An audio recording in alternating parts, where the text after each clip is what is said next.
dread thing. Okay, here we go. Everybody, welcome to the second class of Judaism, a gift to the world. I guess there was supposed to be usually a promo. So this class I think is like one of the best. Because this class we're really going to talk about real fundamental stuff. And hopefully there's fun in the fundamental. Otherwise you're just going to go mental. Like what I did there.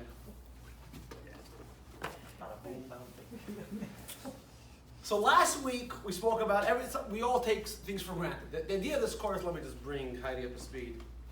Kind of do corporate talk here. There's certain things, values, that we just take for granted. Everyone just does them. And today's society just walks around as if it's been this way forever. And everybody always acted this way. And everyone always behaved this way. Contrary to the fact that we all went through high school and we learned world history. And we know the world was a very barbaric place. We know the world was a very unkindly place. And we know the world was a very backward place.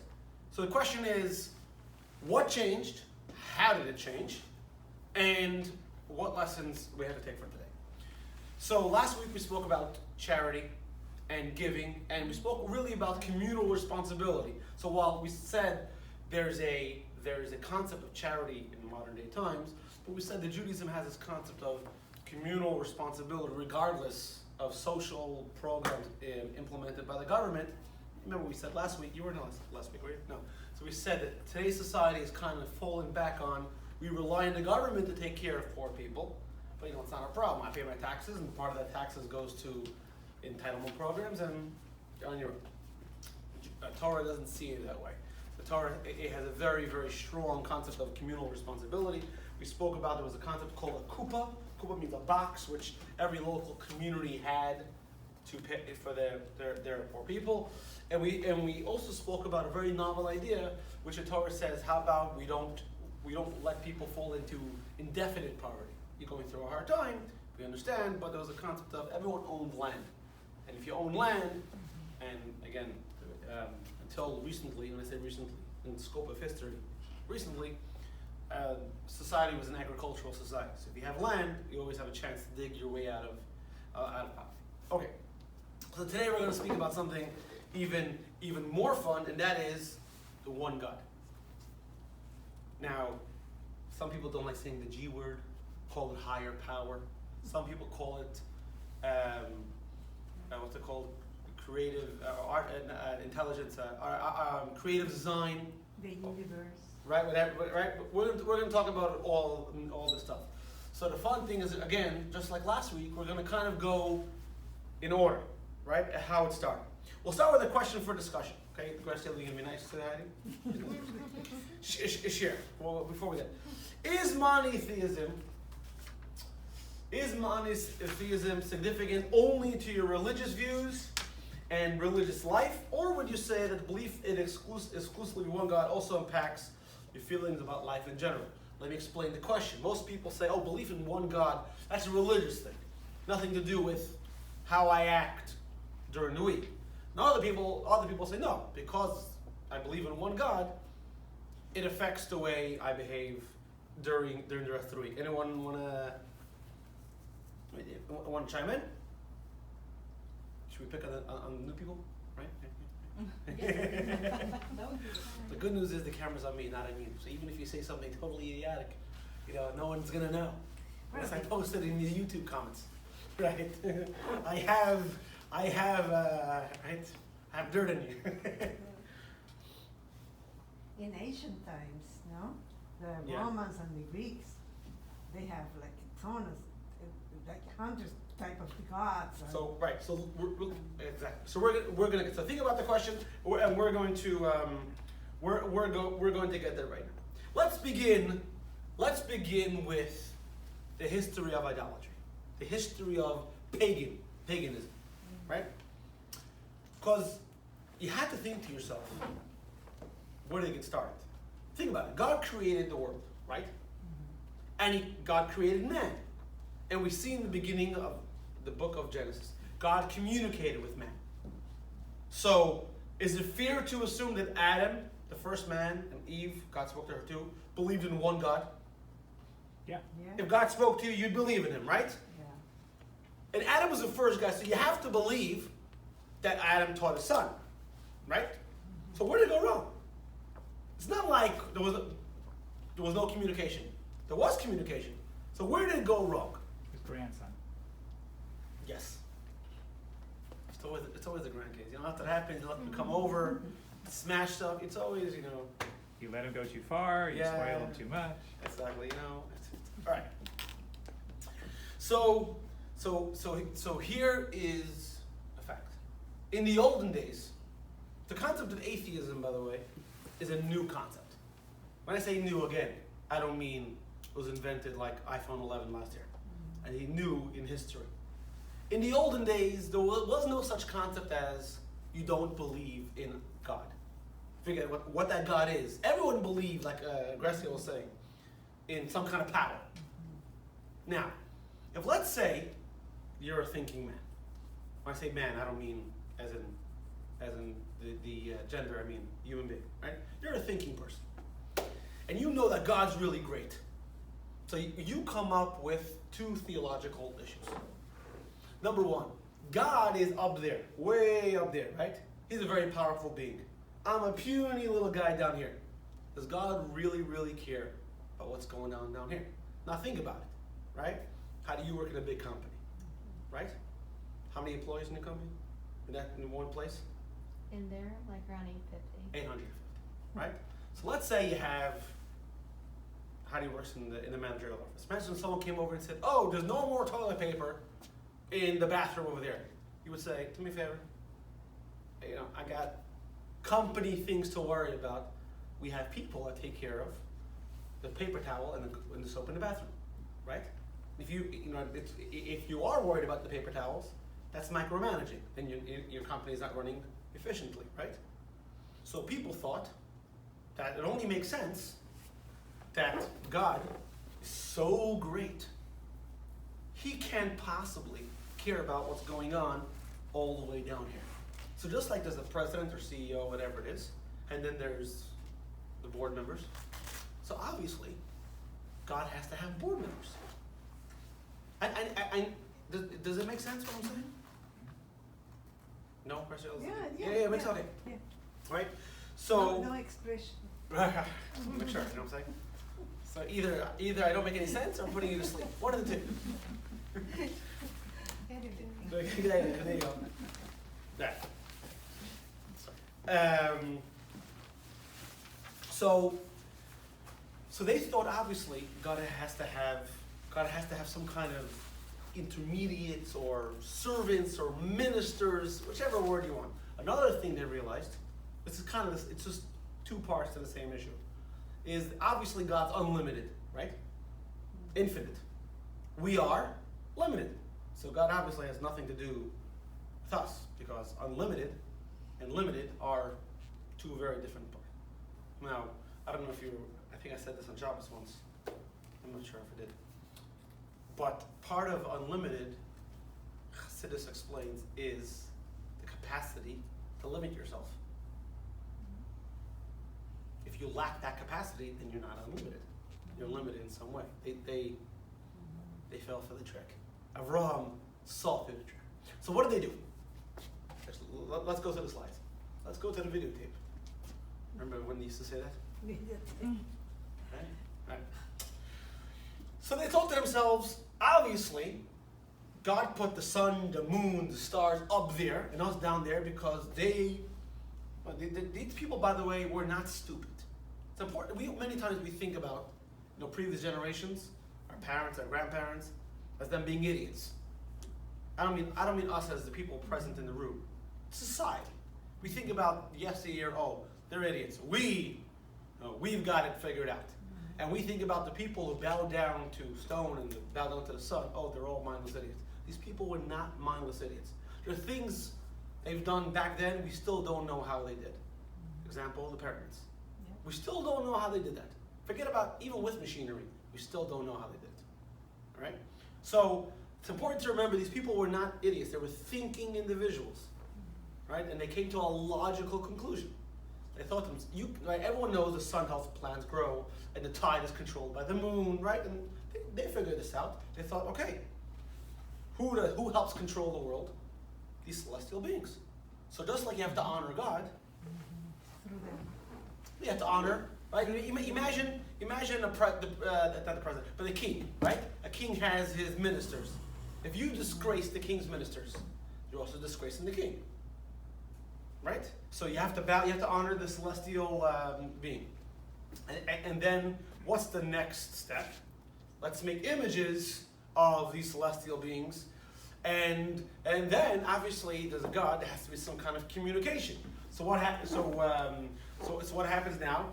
So what happens now is the false prophets came and said, "Oh, the God of this said that we have to do so and so." Yeah, the God of the rain, the Right. whatever. Exactly. And we attributed power to they attributed power to the moon, to the sun, to the stars, to whatever else that they believe. So now, what happens? Look at text number 1. We'll go back to this. If you guys want to read really good stuff about belief in God, you can read Maimonides. The beginning of Maimonides is actually, take that. Pearl is trying to read up and make me look bad. Text 1a, page 39. Thus, the idolatrous beliefs spread throughout the world. People would worship images in all sorts of strange ways and offer sacrifices to them and bow down to them. Now, by the way, I just want to just go off the subject. They weren't just bowing down because the idolatry became, more polluted and more crazy as time went on. I'm going to tell you about 2. I can tell you more. I'll tell you 2. There was an idolatry. Actually, the Jewish people fell prey to this idolatry. And when in the desert, somehow, I know it's crazy. The idolatry was called the Baal Peor. You ever heard of this one before? No? To serve this idol, they would defecate in front of the idol. I'm not kidding. I'm not making this up. Why? Maimonides writes, and I was trying to find the quote. I remember learning it, and maybe it was not Maimonides. I remember reading it, and I can't. What happened? Because one time there was this old man, or older man, right, a wise man, and he was contemplating, meditating, and he was in for such a long time, and he kind of lost control of his bodily, and afterward they thought, oh, how do we serve the idol? I'm telling you, this was a, and they would clean themselves with the idol. This was considered service of the idol. Don't try it, Chabad. And there was another one called the Molech. It's mentioned in the Torah numerous times. The Molech is parents would give their child to be burned in fire. And sacrifice. In fire. They would have 2 pillars of fire that pass through. Yeah. There was another. Rabbi Kiva said that he saw a son, hold his father down so a dog can eat. I'm telling you, there's some crazy stuff. I mean, you can go on and on and on. Just by the way, as a side to the side, the Jewish Supreme Court had to be versed in all manners of idolatry, because serving idols is a capital offense, and only the Supreme Court can try capital offense cases. And they had to know what the offense was. So there were a few rabbis who were well versed. I know it's kind of crazy, it's bad enough rabbi, watches baseball, but here, they knew everything. The court system was very different. As the years passed, let's go back to 1. Sorry. As the years passed, the true God was forgotten from all the minds of the people, and they gave him no recognition. The common people knew only the images of wood, stone, and temples of stone, which had been raised from the youth, to bow down to and worship, and in whose name they took oath. Even the priests and wise people among them believed there was no other God than the stars and the planet. So you know what the problem is? When con artists begin to believe their own scam, right? When you're running a scam, I want to say Trump, Go ahead. When you're running a scam, the biggest mistake you can make is believing in, you forget that it's a scam, right? So even the priests, who the whole time they were doing it just for money, they actually started to believe in the concept. Then what happens? Text 1b. In Maimonides, the book called Moreh Nevuchim, the word Moreh Nevuchim is usually translated as a guide to the perplexed. Nevuchim does not mean perplexed. Nevuchim means those who are searching. They're lost, they're searching for answers. Does not mean people are perplexed. It's a very, very good read, by the way. Anyone ever read Guide to the Perplexed? Good stuff. Maimonides speaks about fundamental concept of belief in Judaism. Also over here, I have another book. It is well known that our patriarch Abraham was brought up among the Sabaeans, who believed that there was no divine being except the stars. They believed in multiple powers. In this chapter, he says, "I will survey their books," because there was something written in Arabic and it was translated, so he knew it. He knew what this belief was. You'll see that they regard the stars as deities, and the sun and the chief deity. They all the 7 stars, right? All these they built temples, right? All these things. That this is the environment that Avram grew up in, right? What's interesting is if you go to text 1c, that it explains what's going on over there. Just as there was many planets and countless species of animals, so there was many gods, and all the gods are fighting for dominance. And we have records of the times, and although the names of the gods change from Egypt, Mesopotamia, the idea is the same.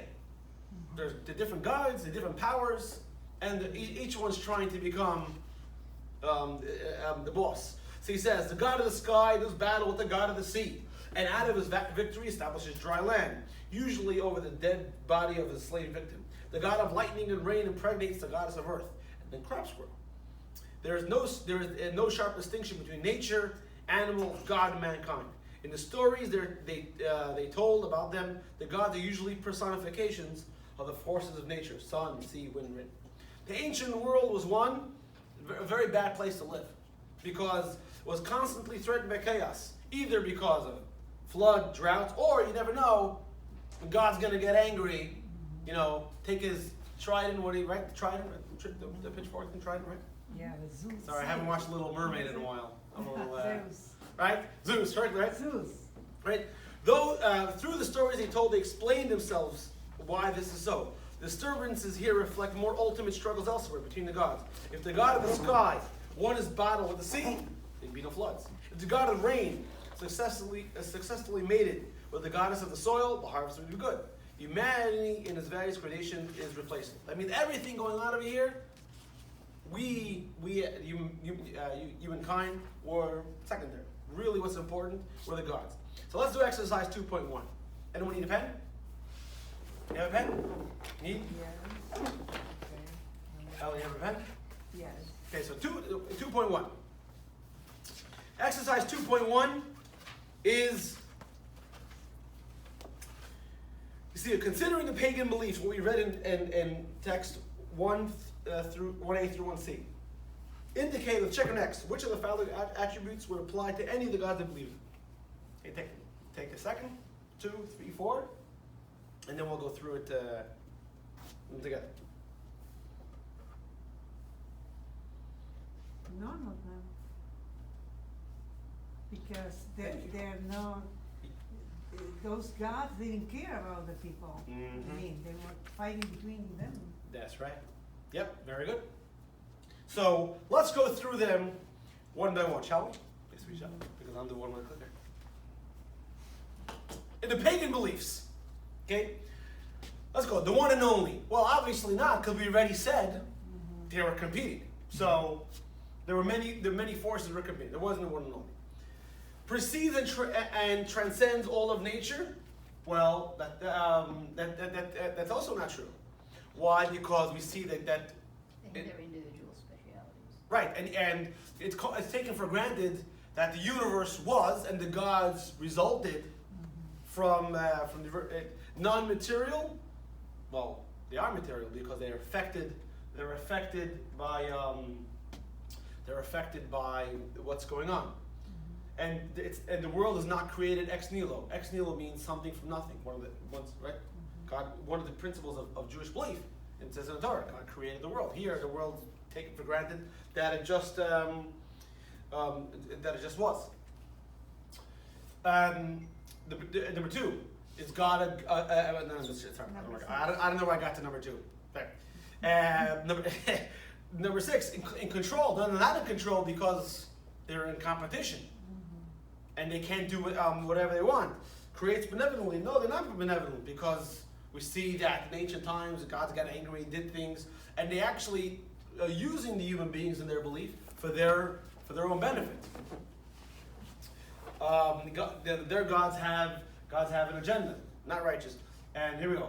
In different humanity, we see that they don't really care what's going on in the universe. That as long as they're getting what they want and they need, and human beings are really just plugs. Okay. So now, remember, we take the belief in one God today as the norm. If someone comes over to you and says, I pray to the sun, you think he's crazy. Okay?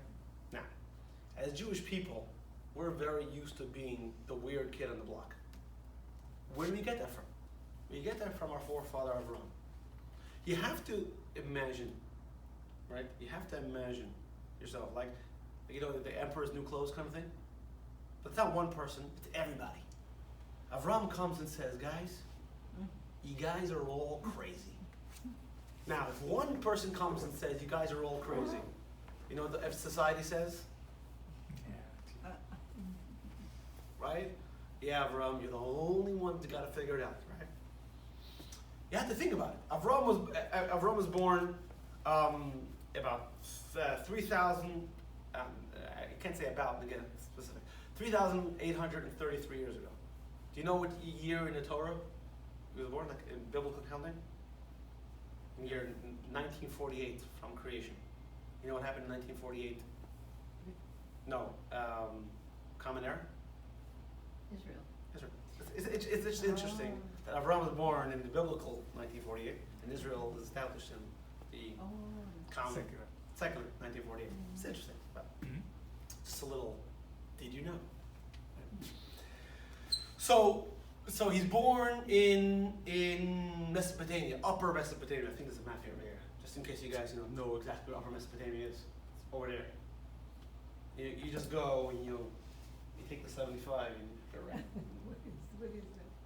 That's an ancient map of Mesopotamia. What today is like Iraq, Turkey, Syria, Shawarma, Fluffleland, basically. So he's born in this in this area. There's actually a little bit of discussion exactly where that is. And the first thing we really hear about Avram is we know that he's born. He gets married and he moves with his father. But all of a sudden, God speaks to Avram. We don't know why. All of a sudden, the third portion of the Torah says, the second parsha, the end of the second portion, it says that Abraham was born to his father Terach, and he married this woman Sarai, or later it becomes Sarah, and they moved, and it said the nephew died, and they moved, and all of a sudden, the third portion, God comes to Avram and says, go from your home, and I'm going to bless you, and everything's going to be awesome. And you're thinking, what? Why is God telling Avram all this? So what we see is just the outside layer. There's a lot of underlay, the backstory that's been passed down. That's called the Midrash. You ever heard of the Midrash? Yes. Midrash? If you guys like reading biblical stories, like with there's a set back there, good set. Tells you, it's called the Midrash says. Combine everything into English. It's a very good set. If you want, you can get the book on Bereshit. It's good stuff. Is it easy reading or is it very deep? No. That I would need you to call you. But first of all, you can call me. In between holes, I'll answer you. No, it's easy. You can check it out if you want. Okay. So number one, we see at under what circumstances society. Now, additionally, not only that, Avram's father Terach was in the idol business. He manufactured and sold idols. Yeah, For real? yeah, for real. Not only that, I'll show you afterwards, that Terach gave his own son to be executed because of his beliefs. Yep. So, so what happens? So what happens is one day, and depending on which midrash you read, some people say Avram was 3 years old, some people say 30, 45, 48, whatever it is. Regardless, one day Avram is in a state of meditation. He's praying to the sun because he thinks to himself, the sun is really powerful. I can't even look at it. And it's hot, especially over there, right? It's probably July, right? Right. And wow, the sun must be God. And he's praying, and all of a sudden the sun goes down. And the moon comes. And he says, wow, the moon must be stronger than the sun. Because the moon pushed away the sun. And all the stars are bowing to the moon. No one is bowing down to the sun. And he's thinking that, and all of a sudden a cloud comes and covers the moon. Wow, the clouds are more powerful than the moon. And then a breeze comes and the clouds move. And he sees the moon again. He's like, hey, wait a minute. Obviously, the sun is not a force for itself. The moon is not a force for itself. The wind's not. It's all part of this system. And he comes with this idea.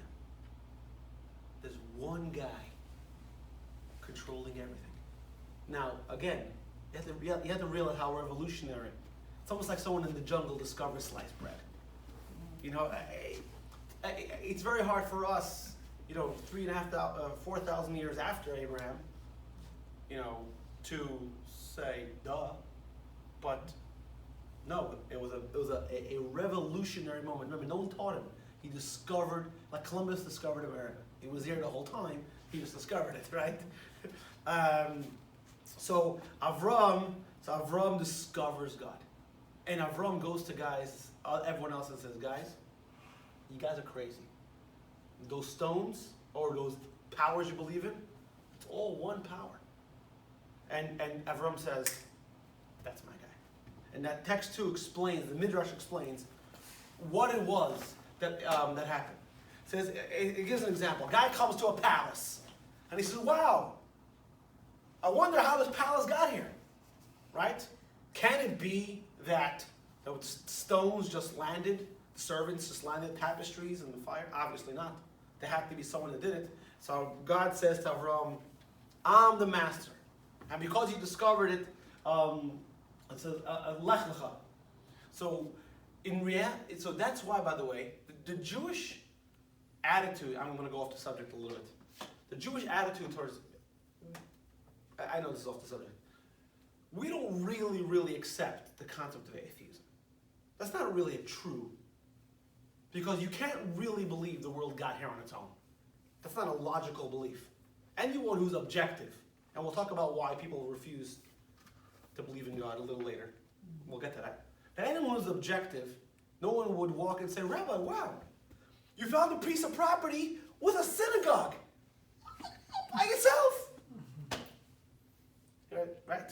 It's ludicrous. Right?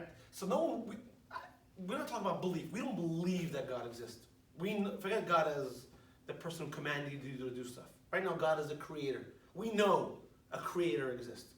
This is not talking about religious. This is talking about just using your brains. We don't walk outside and say, oh, well, the tree happened on its own. Right? And so Avram discovered it through observation. And what Avram's special is, we spoke about last week, the difference between Avram and Noach. Remember, Noach just built the ark, didn't care about anyone else. Avram's a person that, he discovered sliced bread, so to speak, and he's like sharing it. He's sharing it in modern day terms. It's open source. It's a good one. What happened to his father? You mentioned when he was young, something like. Terach actually becomes a student of his own son. He becomes a student of Abraham. Avram was a good salesman. Avram was very good. Because, actually, there's a great, I'll show you a video in a second. So let's just do text number 3, and we'll get to the video. Text number 3, it says, Avram became the pillar of the world. Why? Because it became clear to him that there was a divine being who was abstract, neither a body or force residing in a body, and all planets and stars are his doing. He understood the worthlessness and nonsense which he had been raised, and he began to disprove their beliefs and demonstrate their fallacy of their outlook. He publicly taught otherwise, and called in the name of God into the world, proclaiming the existence of God and the creation of his universe. So there's a video actually they made for kids. It's called Young Abraham. I'm going to play you a clip. It's cute. Just about this little... Nope. Uh-oh. I hit the wrong button. I apologize. Yeah.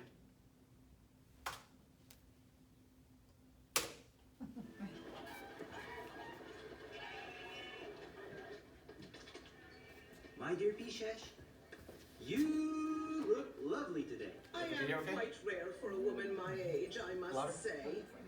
Do you have anything new, Haran? This God of joy came in yesterday and is very reasonably priced. I am quite joyful as it is. I'm looking for something special, something unique. Why does that one have a big belly? That is a God of good digestion. Now that is something. Oh my, now this one is exquisite. Oh, and I love the color. You are very perceptive, Pishesh. This is one of the most unique idols we have. And in fact, it just became available this morning. Whatever is it? Pishesh, what would your dream idol be if you could make one? Stop it, Haran. Tell me what it is. This, my dear Pishesh, is the great, powerful, mighty, Yes, yes. sublime God of ageless beauty? Oh my.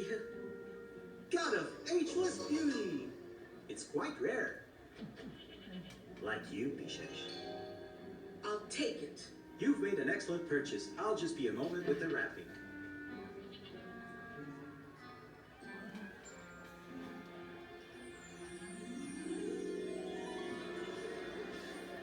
Alrighty, Pishesh. That'll be 300. Pishesh? Where'd she go? She left. Left? Why? She didn't want it anymore. Avram, what'd you say to her? Just the truth. What you... Pishesh!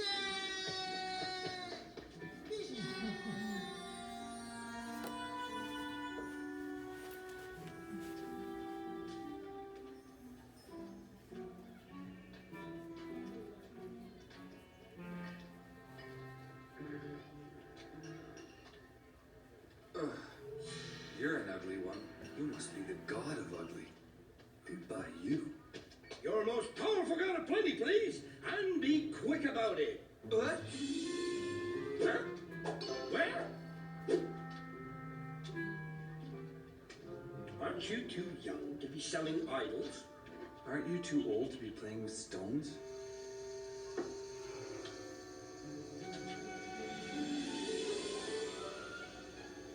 You, little man! Careful, he's not that little anymore. No matter. I need an idol. But I can't sell you any idols. What can you sell me? I can sell you this. That? It doesn't quite look like a god. What does it do? Well, I'll show you. Oh, I love demonstrations. This idol here has big eyes. Just like my uncle Nebuchadnezzar. The question is, can this great idol see? Only one way to find out. Watch out! Ah! What are you doing? Maybe he was blind. I don't want it. Show me something else. Can you hear me? Ah! Stop it, little man.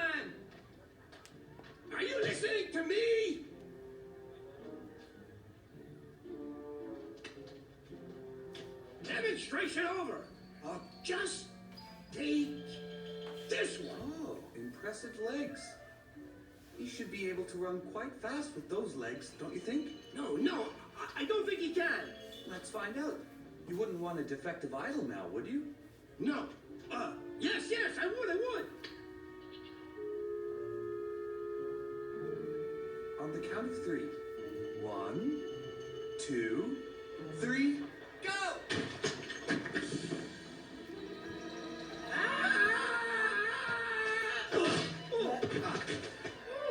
He's mad! He's killing the gods!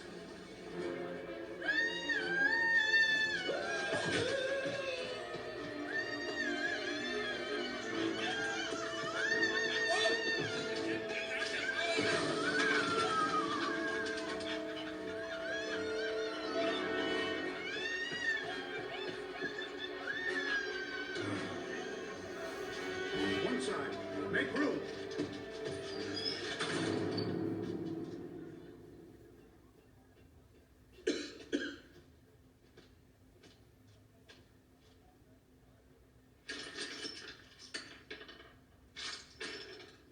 Avram!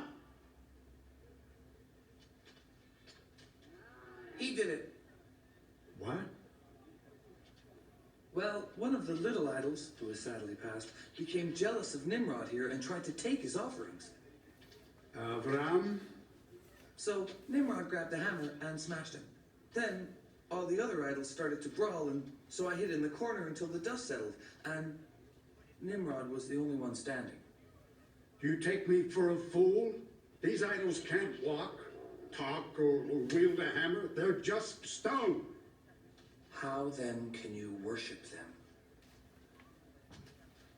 The prophecy was right about you. The gods are having their revenge upon me.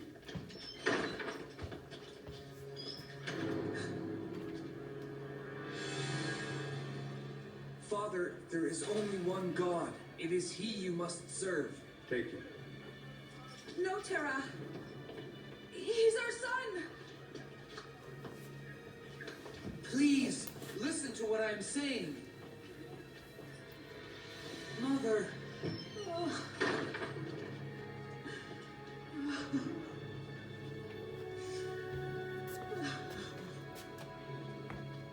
Alright, so that's the clip, but it's reflected in the Midrash about that story. Where are we here? Sorry, I made a mistake. Oh, here we are. And slideshow, current slide. Alright, sorry about that. So again, that shows you kind of what the Midrash says about what happened. Actually, jumping ahead here. Go back. What? I didn't. All I did was press. Ella, if you can help me with the technology. Okay, so let's do exercise. Let's do exercise 2.2. Now, in exercise 2.2 is going to be text that you actually are familiar with, because it is story about a lot of it about creation. Without getting into the whole reasoning, let's take the same questions that we had before about the pagans, and let's see if you indicate with a check or next, the middle column, which can be said about God in the next column. Okay? And then just do the check and X, and then we'll go through the words in the verse afterwards. I don't get it. Read Read what? the chapter over there in exercise 2.2. Read it, this and see And then, what what applies, yes. Oh. I'm gonna regular water.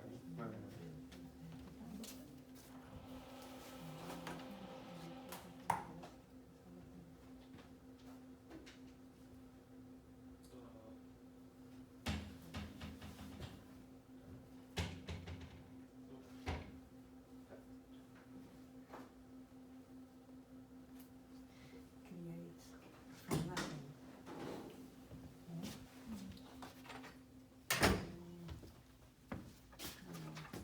Have any insight? Yes, no? If we have one? Huh? I got one. Yeah, one? All right.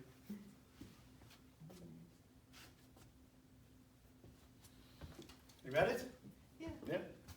I didn't do it, but. You didn't do your homework.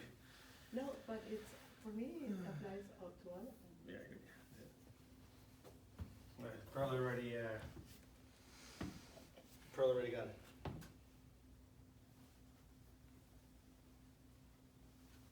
Let's see if everyone can come to the same conclusion.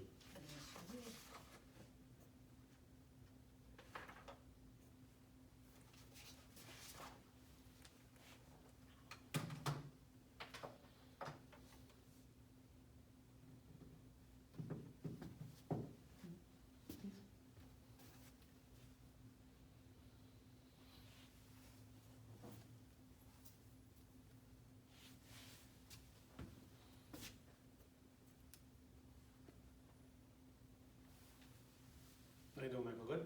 Mm-hmm. I want to find something that ties to just and righteous. All right, it's not going to be okay. So the answer, like Perla said, is All of the all. above. Let's go through it one at a time, and I'll show you exactly where it says. Number one, the one and only.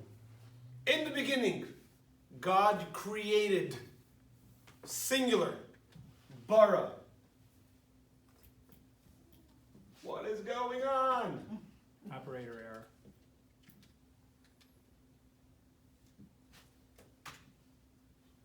Okay, I'm going to put you down. She's not behaving today. Okay. Bara, he created in singular. There is no other force. Okay? He's the only guy that did it. Now, question number two. Precedes and transcends all of nature. Obviously, if he created, the creator transcends the created. Because he decides when it comes into being. Yes? So far, so good. Right? All right? Number three. Non-material.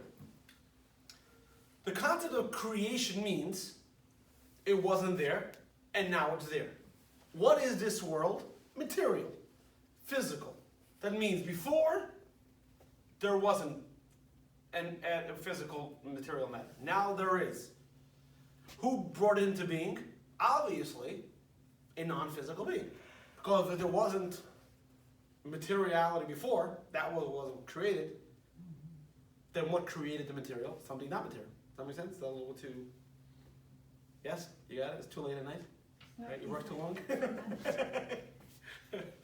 Yes? Is that what I said just makes sense? He created from nothing. Yes. Because, yes. No, it says, now, we'll get to that. We'll get to that. That's, you're jumping. That's fine. I'm up to 4. See? 1, 2, 3, 4. Number 4. Omnipotent. Omnipotent is he can do whatever he wants. It says, and God said, let there be light. What's the next word? And it was so. God didn't say, if you don't make light, if I come up there, no, right? There was no screaming at your kids, right? Right? 1, 2, no, right? So, if you have kids, you know exactly what I'm talking about. It said, God said, let there be light, let there be whatever, and it was so. Because God could do and did do what he wanted, and there was no force to stop him. So, yes, before we go on, because if not, you gotta ask. I can tell my high school students, I'll just keep talking. If you don't interrupt me, I think you understand. Just like Shabbos. Exactly. That's why until I have Cyril doing. Right. The cholent didn't burn 2 weeks ago because the temperature was too high. It burned kind of. Next, created. Now, what does the word created mean? The word created means it wasn't here, and now it is. If you take something and you manipulate it, like if you manufacture this table, you're not creating the table. You're manufacturing. What does it mean you manufacture it? You're taking substances that are, you're manipulating them, and you're remaking them into a table. You wouldn't say Lifetime created a table. Does that make sense? The word created applies to something that it wasn't, and now it is. Now, we already established it wasn't material before. That's a created object. So God created something from nothing. Yes? Well, a painter, a famous painter, will create an artwork. That's creation. But the paint is there. You wouldn't say that the paint, he created paint. The other is up. It's the image. Really high. It's the image. And by the way, even the image he's making is not a creation. He's basing it on something he has in his head. You ever notice, like in movies, aliens always have human features? You ever notice that? Mm-hmm. Now, if they're from another planet, how do you know they look like us? But we can't imagine something beyond our existence. We can only imagine something. That we have seen or something. Or, right, yeah, based it on, yes. Okay. Right. Number 6. God is in control of everything. How do you know he's in control? Because he's the only one doing it. If in a business, if there's no board, right? And there's only one boss, right? Who's telling Enrique what to do? Nobody. He works for himself. I always have trouble when somebody says, you have to leave it to God. It's that concept, you have to leave it to God, and I don't have to do something. Well, okay, we'll touch on that. Again, this class, by the way, is not going to answer such a lot of questions. It's going to introduce the basis to answer a lot of questions, okay? We'll touch upon it a little later. Another thing, he creates benevolently. This is important, because in the pagan beliefs we read that the gods had a need, and if you didn't fit their need, you're not necessary. And even if they needed you, it was only for themselves. God has no need. So why would he create? Only for a good reason. To give good. God didn't create the world because he needs something. Because if he needs something, then he's not unlimited. God doesn't need anything. Doesn't lack anything. Yes? This is, by the way, is fundamental. I'm holding in my hand, it says Maimonides' book of the foundation of the Torah. This is part of it's in here, okay? This is fundamental, it's Judaism 101. It's good. It's very important stuff. Where are we up to? Number 8. Number 8 is also very important. That God is just and righteous. We see many stories in the Torah where people do wrong things and God punishes them. Why does God punish them? Or why does God reward the righteous and punish the wicked? Because he believes in a world that's just and righteous. And we referenced the story last week when God was going to destroy the city of Sodom.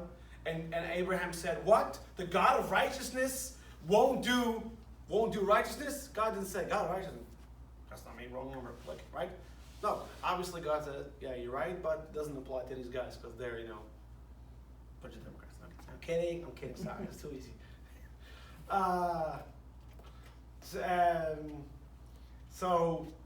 Now, in the course of you read of the creation, it said God created light, whatever it is, and he saw it was good. That means when something is good, it serves a purpose. If it serves no purpose, it's not good. It just is. You wouldn't say, look at that garbage can. That's a good garbage can. It's not a good garbage can. It is. Right? When you make something and it serves a purpose, then it's good. And it actually says very good. At the end of the whole creation, it says, and God saw everything that he did, and it was very good. We're up to number 10. Again, similar to just and righteous. He cares about what's happening in the universe. Why does God interfere? God took us out of Egypt, right? God split the sea. God does these things. Why? Because he cares what's happening. And he cares about what's going on down here.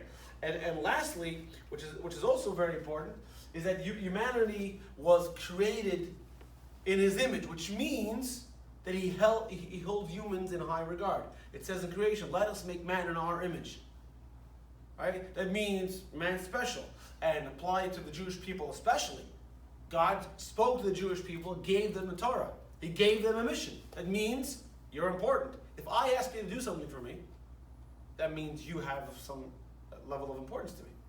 Not necessarily because I can't do it myself, because I want a relationship with you, whatever. You're important to me. Yes? So is all this make sense? Yeah. And Ellen's studying. Yes? Good? Yes. Good.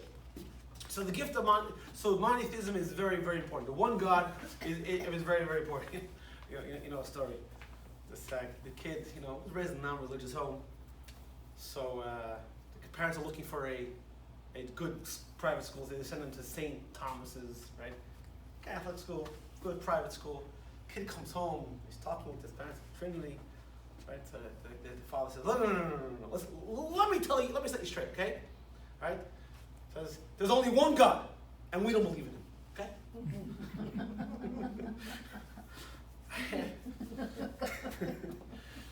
So, Judaism has told us one God. Now, it's very nice that we believe in one God, but what's the outcome of that? So before we spoke about the fact that God created the world for a reason, right? What is one of the reasons that people walk around depressed and sad? No purpose. No purpose. They think they're meaningless, right? I've told the story a few times. It's one of my favorite Rebbe stories. That this was this kid who was contemplating suicide. His friends tried to talk to him. I'll cut it very short. They said, just go talk to the Lubavitcher Rebbe. They figured maybe he can talk him out of it. He comes into the room and he says, is he going to tell the Rebbe the way it is? And he's talking how he's a loser and he's a zero and he's meaningless and he's, no one cares about him. And the Rebbe's just crying. And he runs out of the room. The Rebbe didn't say a word. So he said, what happened? He said, when I saw how much the Rebbe cared about me, I called off the whole thing. Right? Says, what's the biggest problem? One of the biggest problems today is that people feel they don't have purpose. In fact, many people, their goal is they want to find a job that fulfills them, right? They're not just, people don't just want to make money. They want to feel like they're making a difference, right? A lot of companies are into doing these social things also, because they realize it's not just about making money. People want to feel like they're contributing something, right? This is purpose. Now, think about it. If you didn't believe in God, and if you thought the world was random means there's no purpose. Why would you search for purpose in a world with no purpose? That means that intrinsically, going back to the concept of there is no such thing as atheism. That means you believe that the world has to have reason, has to have order. So we have to make that order. Order doesn't happen on its own. I think there's what's it called, a scientific term?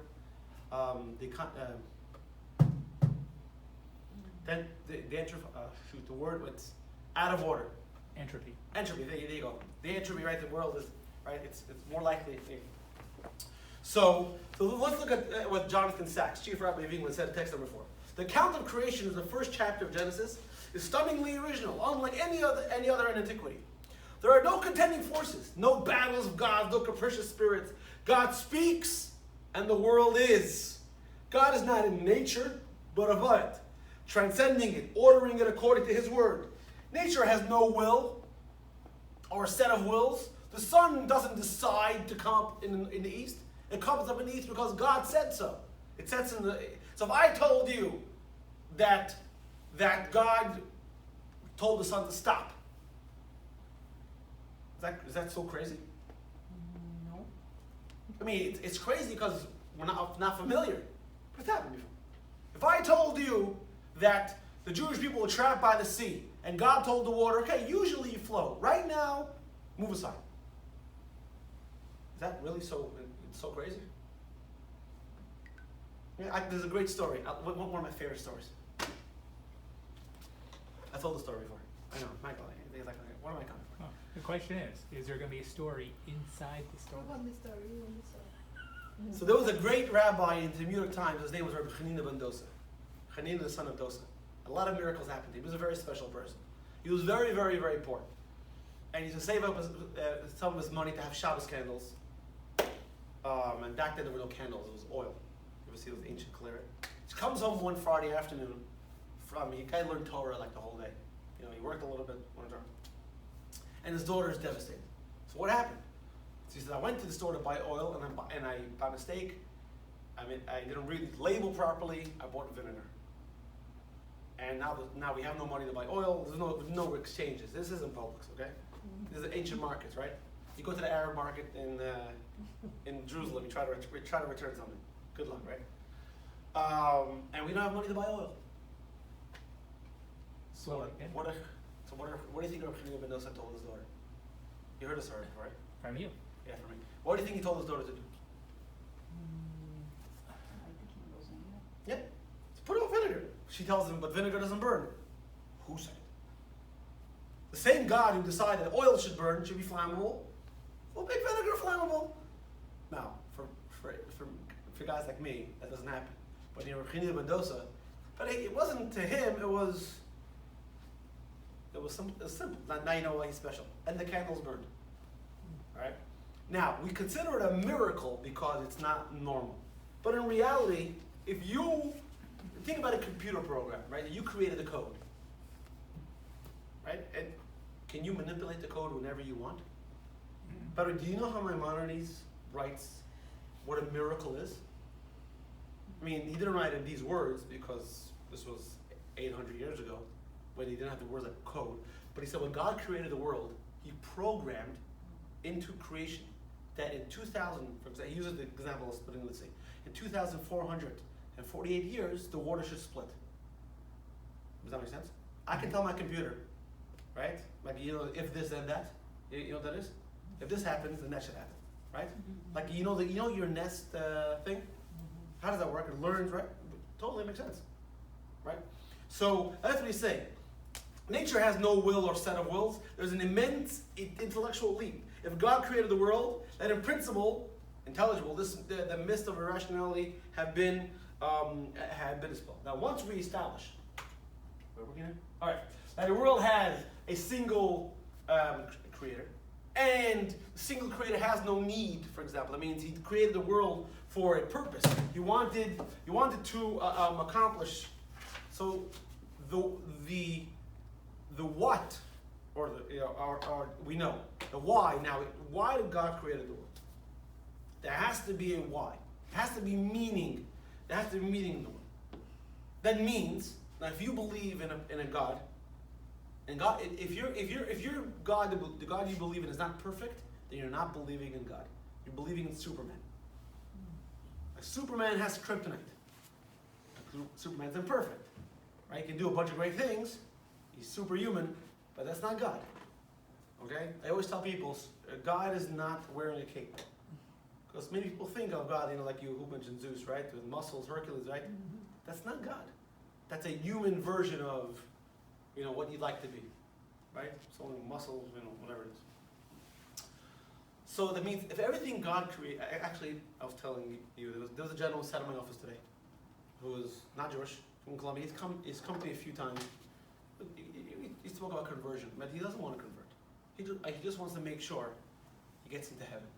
So I explained to him that you don't need to be Jewish. The Torah does not demand every person be Jewish. If God didn't want Gentiles, then he wanted to create Gentiles. It's okay. Not everybody has to be Jewish. God has a different role for different people in the world. And I said, and it's not like, okay, the Jewish people are important, and the Gentiles just happen to be, taking up space, like the bubble wrap, or the peanuts. No, every single creation, human being, animals, plant life, every single being, down to the most minute detail, is purposeful. That means you have to walk around and say, wow, the creator of the entire world needs something from me. That means you have meaning. It means your life is not meaningless, and your life is not lost. That every single day, I told the guy today, so when God has no use for you anymore? When you're dead. That means God says, all right, that's it, done. Your mission is done, right? I have no use for you anymore, right? Not exactly, right? But if you're here, now, and that means no matter what situation you may be in, because if everything is going great, then you don't really search for meaning. Why do we search for meaning? Everything's going lousy. So Viktor Frankl, you know who Viktor Frankl is? Yes, no? No.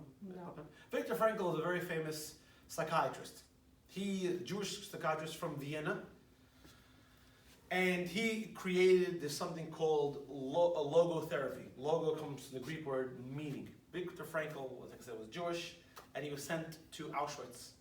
And he writes in his book, there's a very, very good book. It's called Man's Search for Meaning. Very, very good book. It's a small book. It's like I once heard of one guy. It's a small book, but it's a big book. And he writes, you see in text number 5, and he says, he who has the why to live for can bear almost any how. And he's a person who witnessed in Auschwitz. It's interesting, by the way. He was very into helping people with suicidal tendencies. And actually, when he's still studying, he was getting his PhD, whatever, I don't know what the equivalent is in Vienna. Not one teen committed suicide in 1931 in Vienna in 1931. He was very, very successful. He came up with this idea, and he says he noticed in Auschwitz, those people with purpose were able to go on through the hardest time. See, Freud came and said, what is a person looking for in life? Pleasure. Donuts. I mean, it's not a bad life. I mean, after a while you get sick of donuts. Yeah. I hear it. Over here we don't have good kosher donuts around here. I went to California. My brother made a bas mitzvah. So there's an unbelievable good bakery over there. I went to Chaya. She wanted to go get a donut every day. That's good. That's good.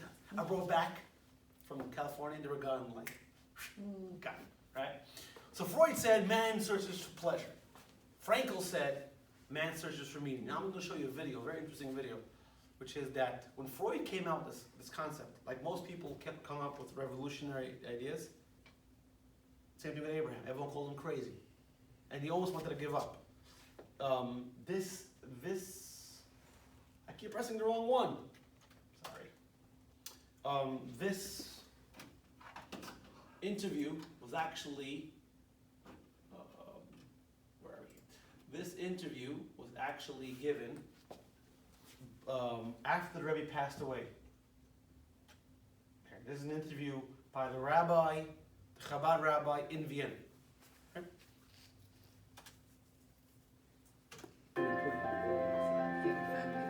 He's going to speak in Hebrew, but it's English subtitles.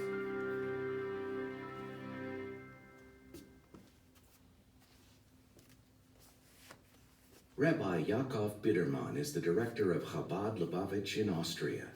Shortly after he arrived in Vienna in 1981, he began to receive annual contributions from Dr. Viktor Frankl, the pioneering psychiatrist and founder of logotherapy. התעלומה הזו, שפרופסור פרנקל מצא לנכון לתרום דווקא לחב"ד, לארגון דתי, לארגון שעוסק בהפצת היהדות, למרות שהוא עצמו בשום צורה לא הזדהה כאדם ששייך, נפטרה לנו הרבה שנים אחר כך. רק בשנת תשנ"ה. איש ביטחון מודיע לי שישנה אישה מבוגרת שמעוניינת לפגוש אותי, ואני אמרתי לו שיכניס אותה. והיא התחילה במילים האלו, היא אמרה לי, קוראים לי מרגרטה חייס. אם אתה חושב שאתם השלוחים הראשונים של הרבי לאוסטריה, יש לי בשבילך הפתעה. אני הייתי השליחה הראשונה של הרבי לאוסטריה. הייתי די המום, והיא ממשיכה לספר. היא קיבלה הזמנה לפגישה ביחידות עם הרבי. ובאותה הזדמנות אני סיפרתי לרבי שמפעם לפעם אני חוזרת לאוסטריה. ובסיום אותו מפגש, באותה יחידות, הרבי ביקש ממנה שבפעם הבאה שהיא נוסעת לאוסטריה, הוא היה רוצה שהיא תיצור קשר עם המזכירות של הרבי. הוא רוצה לבקש ממנה שתמלא משימה מסוימת. זאת אומרת, רק כמה חודשים אחר כך התכוננתי לחזור לאוסטריה. אמרו לי בשמו של הרבי שכשאני מגיעה לווינאי, שאני אצור קשר עם פרופסור ויקטור פרנקל, ושאמסור לו בשם הרבי, שלא יתייאש ושלא יבוש מפני המלעיגים, ושימשיך בדרכו וימשיך בהפצת משנתו, שיתחזק, והרבי מברך אותו שהשם יצליחו והוא יזכה לפריצת דרך. דוקטור ויקטור פרנקל היה פסיכיאטר עמית של זיגמונד פרויד לפני השואה בווינה. אחרי שהוא היה במחנות ריכוז וחווה מצבים יוצאי דופן, הגיע למסקנה הפוכה.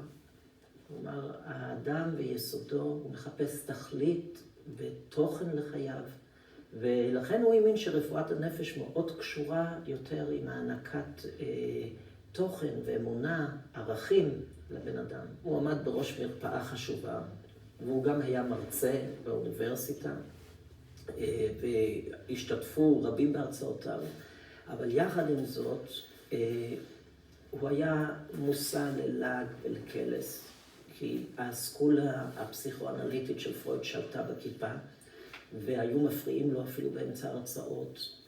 הוא היה עד כדי כך פגוע שהוא באותם ימים, כשמרגרטה חייס חיפשה אותו במרפאה, אמרו לה שהוא כבר תקופה לא הופיע. היא הגיעה אליו הביתה.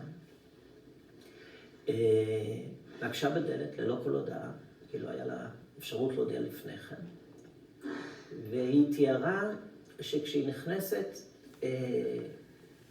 לבית, כשהיא פותחת את הדלת, פותחת לה אישה שלא נראית יהודייה.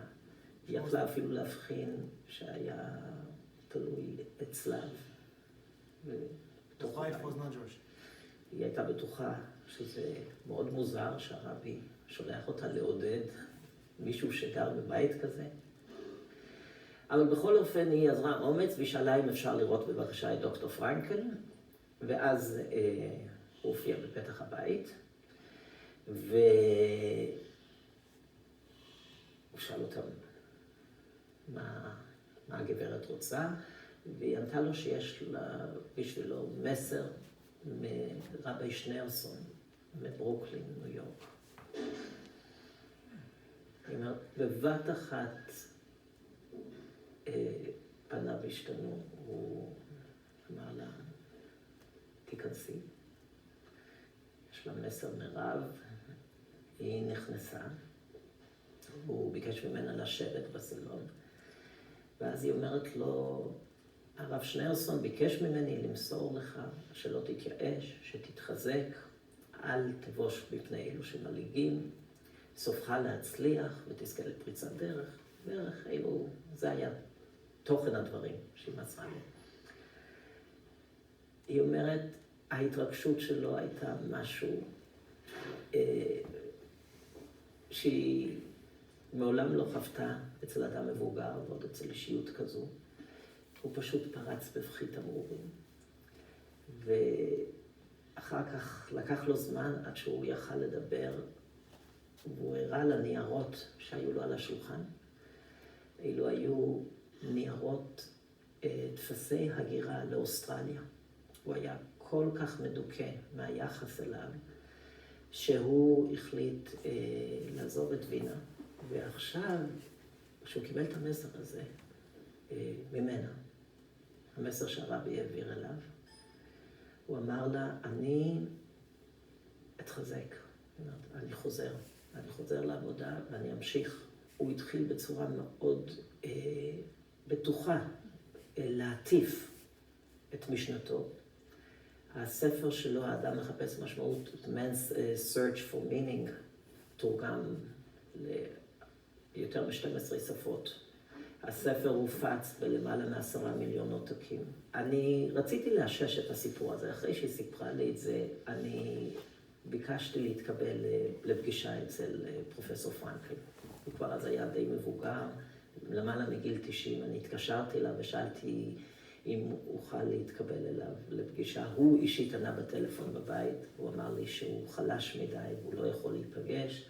הוא גם היה קצת קצר רוח, הוא לא היה במיטבו.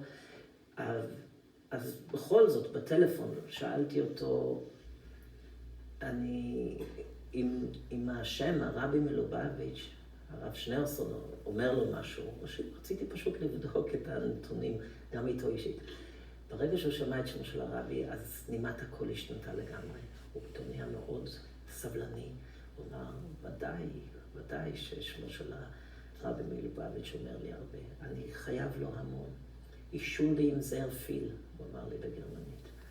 הוא הוסיף ואמר, ich schätze den Rabbi sehr. hat mich in einen sehr kritischen Moment geholfen. ברגע מאוד קריטי הוא עזר לי. אני חייב לו רבות.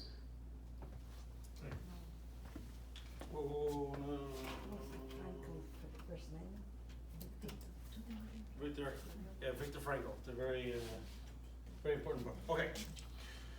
So where are we? Okay. So what comes out is, it's in order to be truly happy, one needs to feel that the life is worth living. It's interesting. The Rebbe felt that this message had to be heard by the world, and he helped Viktor Frankl, express it. Now it's taken like it's Lagos therapy. It is very, very. We should have got a Pam Silver to come. So let's just do a very quick compare and contrast between the pagan beliefs and the one God belief. In the pagan beliefs, the gods are battling the world, and there's conflicting purposes. So if there's conflicting purposes, there is no one purpose. You walk into a business and there's a mission statement. Why is that mission statement there? Because everyone has to know, this is the goal we're doing. If a business doesn't have a goal, a mission, and different people have different answers, then the company doesn't work well. So imagine a world where one God wants this, one God wants that, and even when they want, you're kind of like not even important. You can imagine how people didn't feel. Doesn't mean people walked around depressed the whole day, but they felt empty. The Torah tells us there's one God, that one creator. And that one thing, and that one purpose, that one thing that God wants from you, He wants a partner in creation. That makes you feel like $1 million. That not because He needed me, because He wanted. It's almost like, for example, sometimes on Sunday, a father or something, or mother, will be doing a project, right? And you take your kid to help, not because you need help, because you want to spend time with your kid, right? So God didn't need help, so to speak. So God says, I want to have a relationship. So He created the world to do good. One more thing. And we'll finish off with this. Life isn't always so simple. We say God gives good, but sometimes, for some people, many times, it doesn't seem that way. Now, if a world is random, or the world happened on its own, or the world is fighting between gods, then there's no hope for a better tomorrow. But in the Torah, we said everything is as Hashem wants, and that means everything has to have some kind of constructive purpose. Has to have some so good. How do we know? Because God said, and it was so. Right? Sorry, the Torah says, God said it should be, and it was so. That means God created the world deliberately. And after He did it, He says it was good. There's a very good poem over here. I want to read compared to how the Bible. This is a poem. I think it's a poem. It's called. I have it over here. Created Equal. It's by Joshua Berman. How the Bible broke with ancient political thought. He says over here. They describe cosmogony, theory of the universe's origin, presented in, forget it, it's not even an English word. It's an 18th century BCE Mesopotamian epic long poem, how humans were created. In short, basically they said there's a hierarchy, this is what they wrote over there. Hierarchy of lower gods who engage in menial labor on behalf of upper class gods and maintenance of the universe. The lower gods go on strike, so the upper gods came up with a solution to create man to do their dirty work. That's basically what's written over there, how they believe. The Torah says, no, Hashem wanted it, it should be, and it was good. That means everything He created, it means it was good.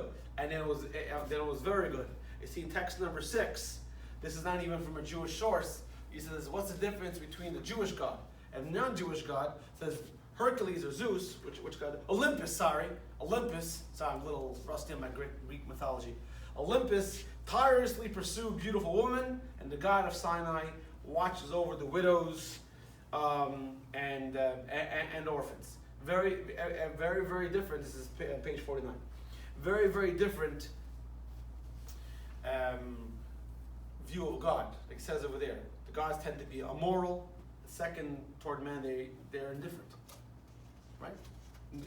Back then, the gods are doing terrible things. And text number 7. Throughout Mesopotamian texts, we hear overtones of anxiety, which seem to express a haunting fear of the uncountable and turbulent powers may at any time bring disaster to human society. So back then, people were anxious because you never know, what's going to be, and you're dispensable as a person. You don't really count. So if God gets angry, then you never know. It's interesting, by the way. Some of this is still present in modern day language. So, for example, the word happiness, right? Which we think of happiness, we think of, good fortune. So now, how do you say unlucky? Say hapless. Or what do you say when something bad happens? A mishap. And how do you say when something just happens? Happenstance, right? Coincidence, right? So all these things are layover from the ancient language. In Hebrew there is no word for or suddenly or coincidence. No. Oh, that's suddenly. Yes, suddenly. The coincidence, because there is pitom means suddenly. Coincidence. No word. Because there is no such thing. What do you mean coincidence? It just happens. Nothing just happens. When I should teach my class, I used to say just is a 4-letter curse word. What do you mean? I was just getting my pen. What do you mean you're just getting your pen? Everything you do has to have a purpose. Just is like, I don't know, just, why not? It doesn't work that way. But we believe, emphasizes that God is good, and God has unlimited abilities, and He loves His creation. And this is what's called bitachon. Bitachon is trust. We often talk about belief in God. So you believe, right, that God, in everything we spoke about. But belief is usually on the past, right? You believe your father and mother about the story of Egypt, the giving of the Torah. You believe your history teacher about George Washington. Trust is something for the future, right? Now, we trust in Hashem, meaning that we understand that although not everything may appear perfect, we know that everything is we trust in Hashem. Now that trust helps us to be more settled person, more of a happy person. So there's an old book. It's actually printed in many languages, printed in English as well. It's written by a commentator, Rabbeinu Bechaya. He also wrote a commentary on the Chumash. And he has a book called Chovot HaLevavos, Duties of the Heart. Very, very good book. Very easy reading. Also spoke about, the beliefs and everything else. The Rebbe would recommend this book for somebody who's going through depression or doubts in faith. Also very easy read. This is from chapter 2, text 8a. He says, when you know there are people who have compassion and pity for you, you trust in them. Like that old anecdote of this plane is going through a tremendous turbulence. Everyone's screaming, and there's one girl, and she's sitting there looking out the window, and the guy sitting next to her is like everyone's going crazy, and the plane's bouncing up and down, and you seem to be just okay. She says, my father's the pilot. We'll be fine. I'm good. I know, right?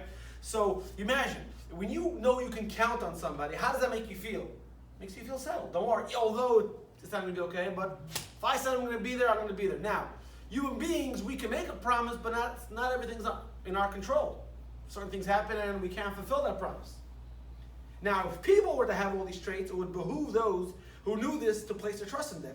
And to totally be at peace internally and externally in their hearts and limbs, and to be faithful to them, and to accept and favorably regard all our judgments and actions. So we trust in Hashem. Why? Because God says, what I'm doing, I'm not doing for me. I'm doing for you.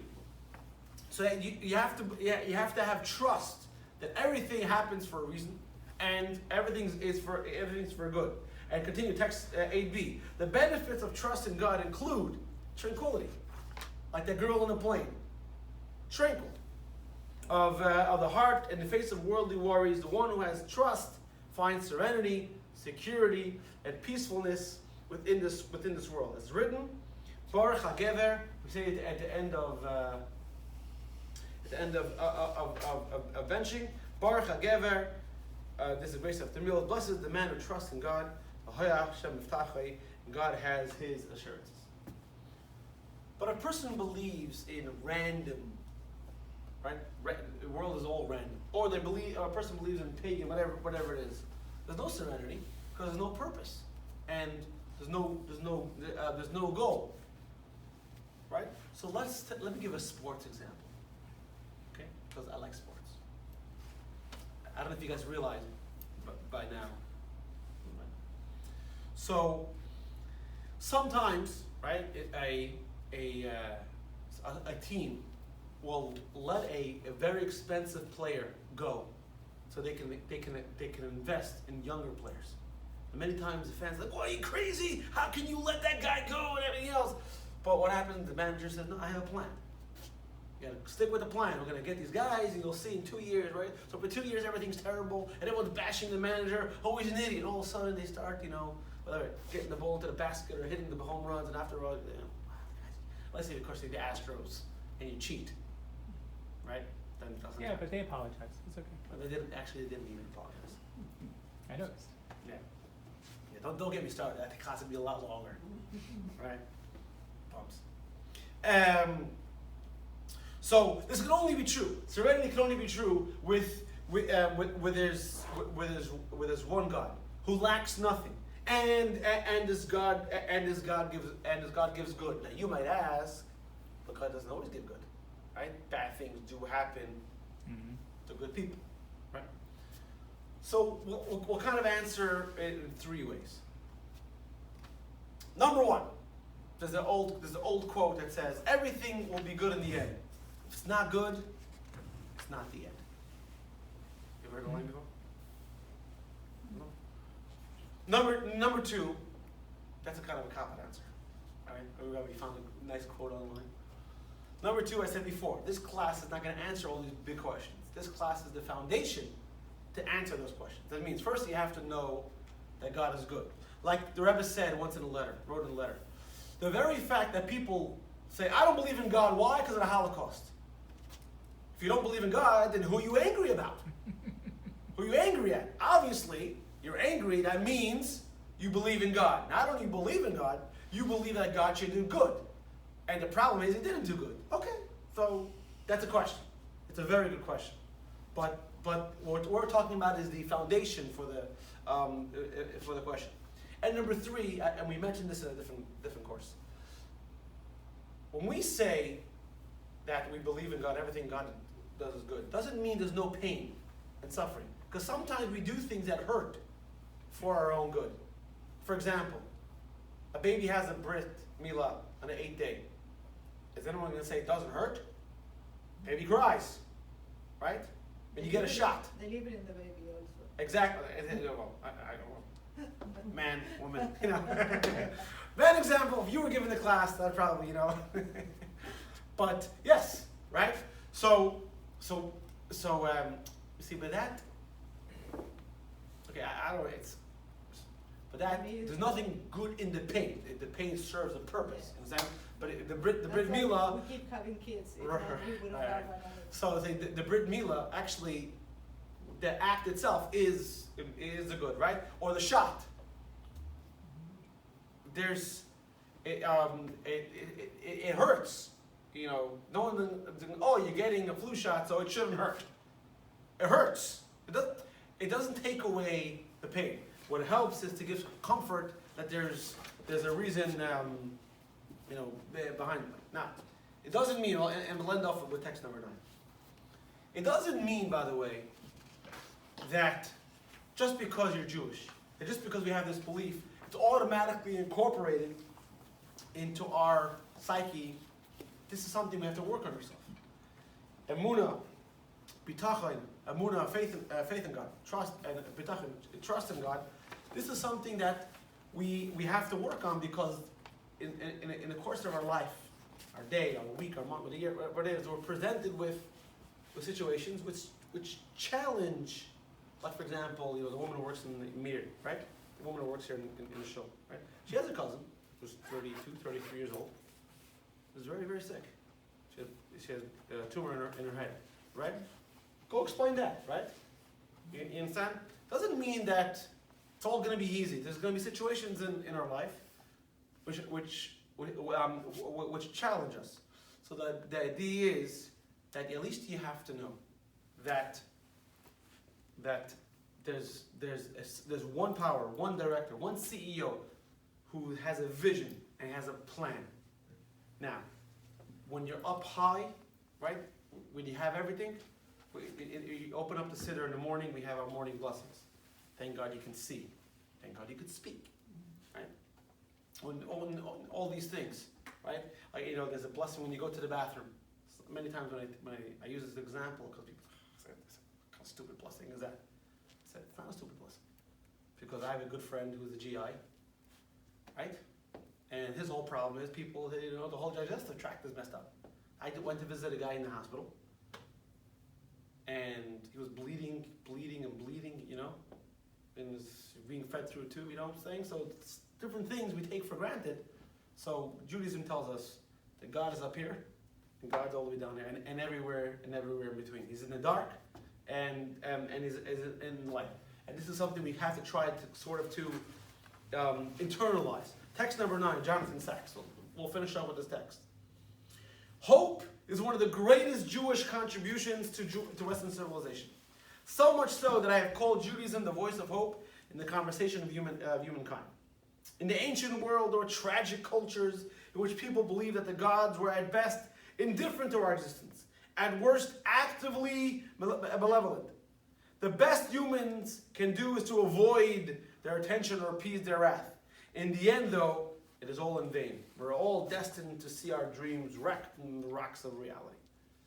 The great tragedies were in the old ones were Greek, right? Romeo and Juliet, right? all those, and look at all the old plays.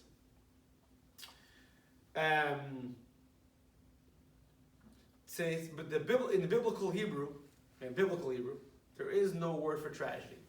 I mean, modern Hebrew does, but look at the modern Hebrew word there. Doesn't sound like the English word. Because you know what modern Hebrew did when they don't have a word? They just took the word. I remember when I was in yeshiva, I was in school in Israel, the guy tells me, ask me in Hebrew, how do you say generator in Hebrew? Generator. I said, I don't know how to tell you this, but it's an English word. Sorry. Right? So hope is not unknown in such cultures. But it is what Aristotle defined as a waking dream, a private wish that things might be otherwise. So monotheism, the Torah, is the basis of hope. It tells us that there's a reason for it, there's a rhyme and reason, and we can contribute, and that's important. Check out this video; it's going to really tie it all together.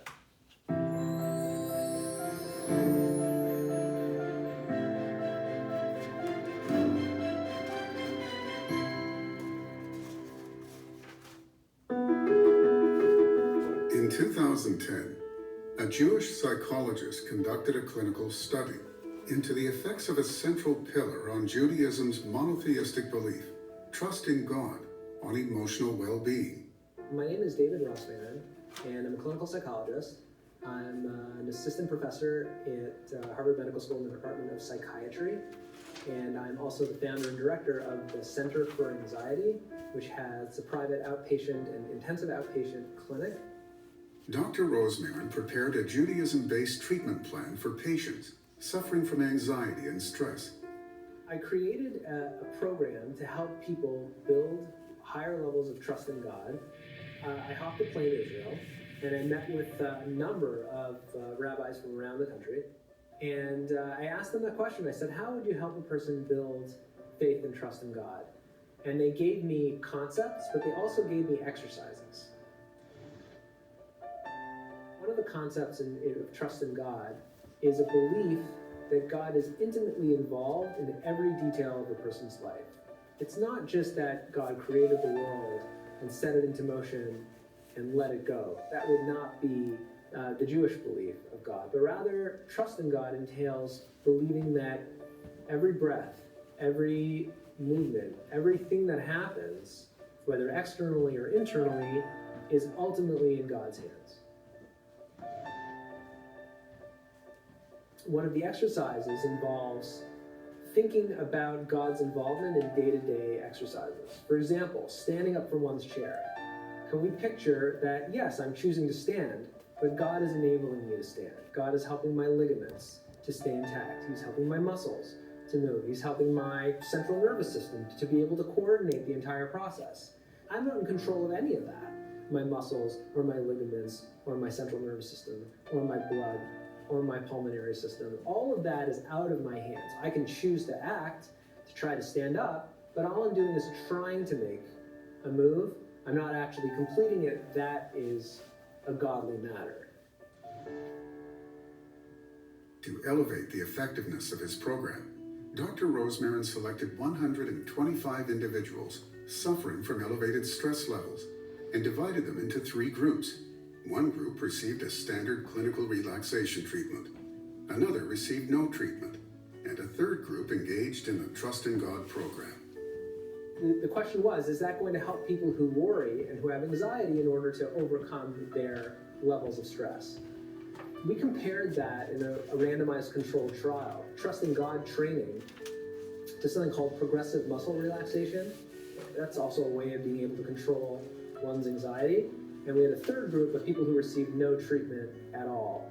And what we found was that the Trust in God condition, the people who completed that, they did substantially better, and the effects were actually very significant. In statistical terms, there was a 2 standard deviation decrease in anxiety and worry over only a 2-week period, which is very, very significant. To the doctor's surprise, the remarkable results were long-lasting, with post-treatment follow-ups showing no weakening of the anxiety-reducing effects of the program many weeks later. What we found is that higher levels of belief associated with greater reductions in depression over time. It really provided clear evidence that working on one's faith can reduce levels of anxiety and depression and make things better. Experimental, clinical evidence. When people don't have a sense of purpose, they don't think that they're going somewhere. It's almost like an existential crisis. Like, who am I? What am I doing here? What's the point of all this? It's an easy catalyst for depression. Faith can be, it's probably the most common around the world way of establishing a sense of purpose. I'm doing this as a part of my godly mission. This is what I'm here to do. This was destined. Those are powerful ideas and messages that can have a massive impact on the way we think and the way we feel day to day.